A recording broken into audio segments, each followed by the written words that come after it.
नमस्कार, रामकृष्ण हरी. मी वैष्णवी. आपलं माझ्या यूट्यूब चॅनलमध्ये सहर्ष स्वागत आहे. मागच्या व्हिडिओमध्ये आपण जी लग्गी पाहिली त्या लग्गी सारखीच दुसरी लग्गी आपण आजच्या व्हिडिओमध्ये पाहणार आहोत. फक्त थोडेसे त्यात व्हेरिएशन्स आहेत. तर चला व्हिडिओला सुरुवात करूया.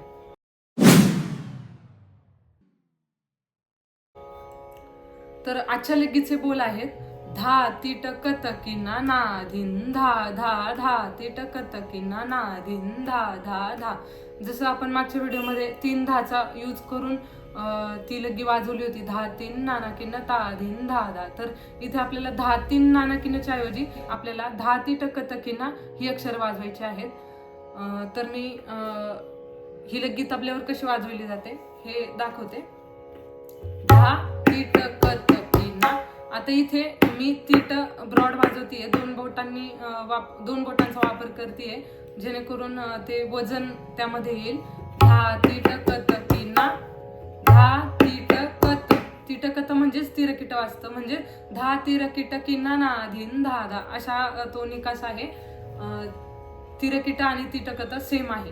धा तिटकत किना ना धिन धा धा धा. सेम धा धा धा. 3 धा आपल्याला मागच्या व्हिडिओमध्ये मागच्या व्हिडिओमध्ये मी ज्याप्रमाणे सांगितलं त्याप्रमाणे आपल्याला हे 3 धा वाजवायचे आहेत. आणि जेव्हा आपण स्पीड वाढवू, ही लग्गी वाजवताना जेव्हा आपण स्पीड वाढवू त्यावेळेस तुम्ही दोन बोटाने ती वाजवायच्या ऐवजी सिंगल बोटाने सुद्धा ती वाजवू शकता. म्हणजे धा तिटकत तिटकत अशा पद्धतीने धा तिटकत किना ना धिन धा धा धा तिटकत किना. आता हे किना हे पटकन यायला पाहिजे. धा तिटकत किना ना धिन धा धा, धा तिटकत किना ना धिन धा धा. अशा त्या मात्र्यांमध्ये ती अक्षर पटकन आली पाहिजे. धा तिटकत किना धिन धा धा, धा तिटकत किना धिन धा धा, धा तिटकत किना धिन धा धा. अशा पद्धतीने वाजवायचं आहे.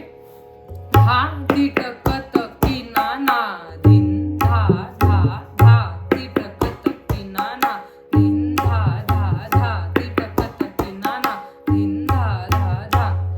तर या लग्गीमध्ये वेगळं असं काही सांगायची आवश्यकता नाहीये.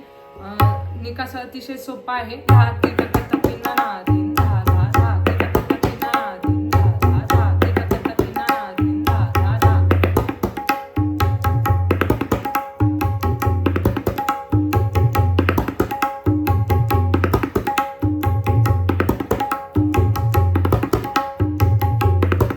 आता इथे डग्यावर थाप देत असताना त्या सुद्धा वजनदार पद्धतीने, म्हणजे अशा हलक्या द्यायच्या नाहीयेत, तर पूर्ण फोर्स लावून त्या थापा द्यायच्या आहेत. धा तिटकत किना कत किना, धा तिटकत किना ना धिन धा धा, धा तिटकत किना ना धिन धा धा, धा तिटकत किना धिन धा.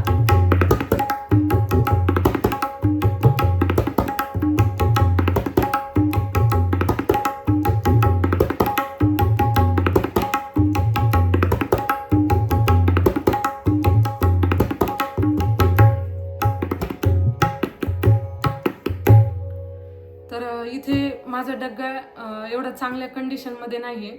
जर तुम्ही एखादा छान डग्गा जर यूज केला ह्या लग्ग्या वाजवताना तर तो घुमारा खूप छान ऐकू येतो. धा धा धा, धा धा धा.